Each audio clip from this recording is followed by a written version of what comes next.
Okay, so implicit differentiation. In this video, we're going to be referring to this concept.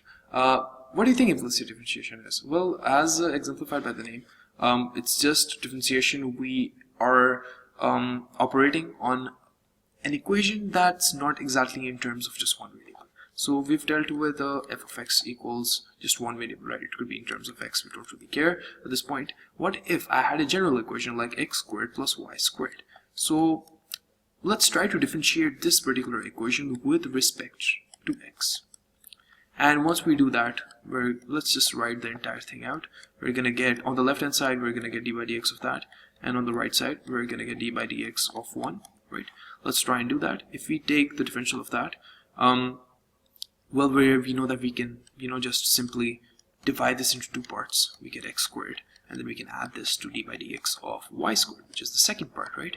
And this is the last part that's on the right hand side of the equation. So if we try to deal with this, what do you think happens? Well, the differential of x squared just gives me 2x, right? That's solved. But what about d by dx of y squared? The problem is that if we have the variable over here matching the variable we have with the d in the denominator, it's fine. It's not really an issue, right? But what if the variable is different?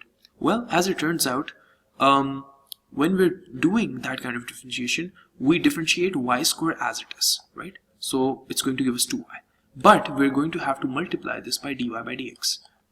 So actually what's happening is when you're differentiating x squared, right, and you're turning that into 2x, it's converted to 2x and then dx is multiplied by dx because the change in x with respect to x is happening. But in this case, this just cancels out. But what about dy by dx? Since the variable that we are dealing with is different from the variable that is changing, there has to be a dy by dx term multiplied by it, right?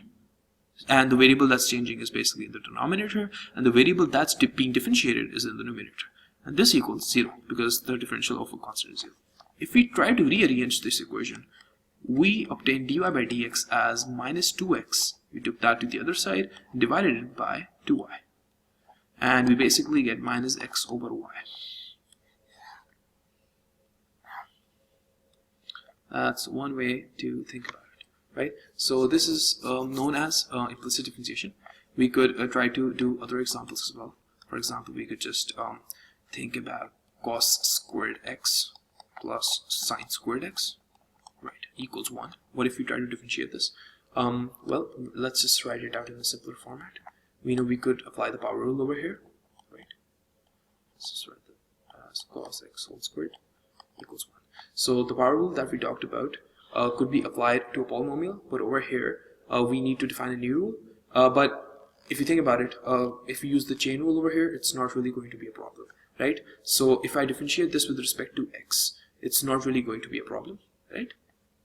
So it's going to give me the 2 is going to come out, right? And the sign of x is going to remain inside. The power is going to reduce to 1, right? Because that's the rule. But now I have to move to the inner function, which in this case is sine x. So differentiate sine x, you get cosine of x, right? Interesting. And then I do the same for cosine. I bring the 2 out, let the cosine be as it is, but then take the differential of the cosine. I get a minus sine x, right? And then I have 0 on the other side. So this kind of simplifies to what? 2 sine x cosine x minus 2 sine x cosine x, right? And that gives me a 0. And if you think about it, this term is cancelling out with the other term. So basically you're getting a 0 over 0. What that signifies is not really important over here. What is more important is that you are able to differentiate a function implicitly. And by implicitly, I mean we could have a variable that's not really associated with the change that's happening. D by dx represents that. So you could have a change in d by dy as well, but that would just mean that you're differentiating with respect to dy now. So I think that's a good point to practice on as well. So let's just try that out. We've talked about, let's take the exact same example we did above, right? Let's take x squared plus y squared equals 1 and differentiate it with respect to y. So in this case, we're basically multiplying, or basically operating or differentiating the entire equation by d by dy, right, of 1. So if we do that, we're going to apply that to, let's apply that to y squared first, and then apply that same thing to x squared, right? And we get a 0 over here, because it doesn't matter what we differentiate it with respect to, it's all the differential of any constant is going to give me a 0.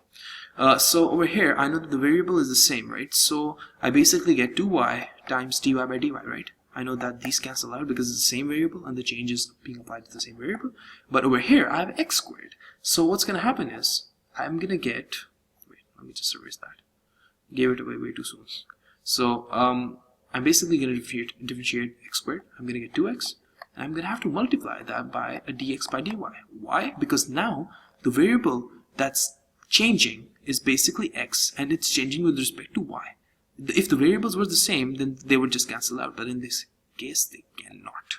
So if we were to find dx by dy, we'd do the exact same thing. Let's just rewrite that. Yeah, we're trying to determine dx by dy, right? Let's just rearrange everything. We're gonna get minus 2y divided by 2x, right? And that's gonna give us a minus y divided by x. So that's the difference right here.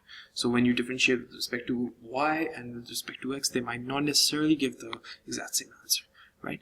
So hopefully I'll see you guys in the next video, and we're going to be trying to converge to the most important topic of this module, which is the linear approximation topic.